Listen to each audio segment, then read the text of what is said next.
Empower ನ್ಯೂಸ್ಗೆ ಸ್ವಾಗತ. ನಾನು ಸುನಿಲ್ ಹೊಸಕೋಟಿ.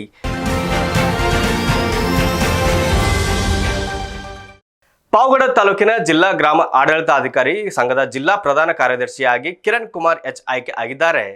ಪಾವಗಡ ತಾಲೂಕಿನ ಜಿಲ್ಲಾ ಗ್ರಾಮ ಆಡಳಿತಾಧಿಕಾರಿಗಳ ಸಂಘದ ಜಿಲ್ಲಾ ಪ್ರಧಾನ ಕಾರ್ಯದರ್ಶಿಯಾಗಿ ತಾಲೂಕಿನ ಕಿರಣ್ ಕುಮಾರ್ ಎಚ್ ಆಯ್ಕೆಯಾಗಿರುವುದಕ್ಕೆ ಪಾವಗಡ ತಾಲೂಕಿನ ಸರ್ಕಾರಿ ನೌಕರರ ಸಂಘದ ವತಿಯಿಂದ ಸನ್ಮಾನ ಸಮಾರಂಭ ಕಾರ್ಯಕ್ರಮ ಹಮ್ಮಿಕೊಳ್ಳಲಾಗಿತ್ತು. ಕಿರಣ್ ಕುಮಾರ್ ಅವರು ಅತ್ಯಂತ ಕ್ರಿಯಾಶೀಲ ವ್ಯಕ್ತಿಯವರಾಗಿದ್ದು ಅವರ ಸಂಘಟನಾ ಚತುರತೆ ಸಂಘಕ್ಕೆ ಮತ್ತಷ್ಟು ಬಲ ನೀಡಲಿದೆ. ಜಿಲ್ಲಾ ಮಟ್ಟದಲ್ಲಿ ಅವರ ಆಯ್ಕೆಯಾಗಿರುವುದು ನಮಗೆಲ್ಲರಿಗೂ ಹೆಮ್ಮೆಯ ವಿಷಯ. ಮುಂದಿನ ದಿನಗಳಲ್ಲಿ ಅವರ ನೇತೃತ್ವದಲ್ಲಿ ನೌಕರ ಸಮಸ್ಯೆಗಳು ಶೀಘ್ರ ಪರಿಹಾರ ಸಿಗಲಿ ಎಂದು ಸಂಘದ ರಾಜ್ಯ ಜಂಟಿ ಕಾರ್ಯದರ್ಶಿ ರಂಜಿತ್ ಕುಮಾರ್ ಶುಭ ಹಾರೈಸಿದರು. ಇದೇ ವೇಳೆ ರಾಜ್ಯ ಪರಿಷತ್ ಸದಸ್ಯ ಗಂಗಾಧರ್, ಸಂಘದ ಖಜಾನ್ಸಿ ಶೇಖರಬಾಬು, ಸಂಘದ ಉಪಾಧ್ಯಕ್ಷ ಗಂಗಾಧರ್, ಹಿರಿಯ ಉಪಾಧ್ಯಕ್ಷ ನಾಗರಾಜ್ ಎಚ್, ಕ್ರೀಡಾ ಕಾರ್ಯದರ್ಶಿ ರಿಜ್ವಾನ್ ಹಾಗೂ ಸಂಘದ ಪದಾಧಿಕಾರಿಗಳು ಉಪಸ್ಥಿತರಿದ್ದರು.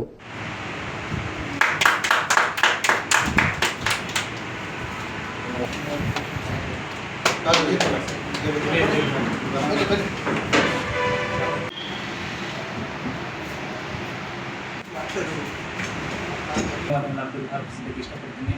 ಈ ದಿನ ಕರ್ನಾಟಕ ರಾಜ್ಯ ಗ್ರಾಮ ಆಡಳಿತಾಧಿಕಾರಿಗಳ ಜಿಲ್ಲಾ ಸಂಘ ತುಮಕೂರು ಈ ಘಟಕದ ವತಿಯಿಂದ ನನ್ನನ್ನು ಜಿಲ್ಲಾ ಪ್ರಧಾನ ಕಾರ್ಯದರ್ಶಿಯಾಗಿ ವಿರೋಧವಾಗಿ ನಮ್ಮ ಜಿಲ್ಲಾಧ್ಯಕ್ಷರು ಆಯ್ಕೆ ಮಾಡಿದ್ದು, ನನ್ನನ್ನು ತಾಲೂಕು ಸಂಘದ ವತಿಯಿಂದ ಈ ದಿನ ಆಹ್ವಾನಿಸಿ ಒಂದು ಅಭಿನಂದನಾ ಸಮಾರಂಭವನ್ನು ಏರ್ಪಡಿಸಿದ್ದು ನಿಜಕ್ಕೂ ನನಗೆ ತುಂಬ ಸಂತೋಷದ ವಿಷಯ ಅಂತ ನಾನು ಭಾವಿಸ್ತೀನಿ.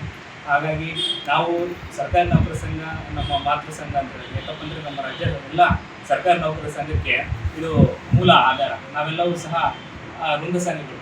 ಈ ಒಂದು ವೃಂದ ಸಂಘಗಳಿಗೆ ತಾಯಿ ಆರೈಕೆ ಪೋಷಣೆ ಅಂತಕ್ಕಂಥದ್ದು ಭಾಳ ಮುಖ್ಯವಾಗಿರುತ್ತೆ.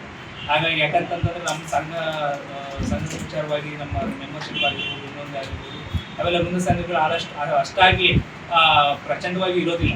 ಈಗ ಫಾರ್ ಎಕ್ಸಾಂಪಲ್ ನಮ್ಮ ಶಿಕ್ಷಕರ ಪ್ರಾಥಮಿಕ ಶಾಲಾ ಶಿಕ್ಷಕರ ಸಂಘ ಆ ಥರ ಅಂತ ಹೋದರೆ ಅದು ತುಂಬ ಜನಸಂಖ್ಯೆಯಲ್ಲಿ ತುಂಬ ಜಾಸ್ತಿ ಇರೋದ್ರಿಂದ ಅವು ತುಂಬ ಸಾರ್ವಜನಿಕವಾಗಿ ಮನ್ನಣೆಯನ್ನು ಗಳಿಸ್ತಾ ಇರ್ತಾರೆ. ನಮ್ಮಂಥ ಚಿಕ್ಕ ಪುಟ್ಟ ಒಂದು ವೃಂದ ಸಂಘಗಳನ್ನ ಗುರುತಿಸಿ ಈ ರೀತಿಯಾಗಿ ಆ ಒಂದು ಸಂಘಕ್ಕೆ ಆಯ್ಕೆ ಆಗಿರ್ತಕ್ಕಂಥ news reporter Shivakumar, empower news, Pavagada.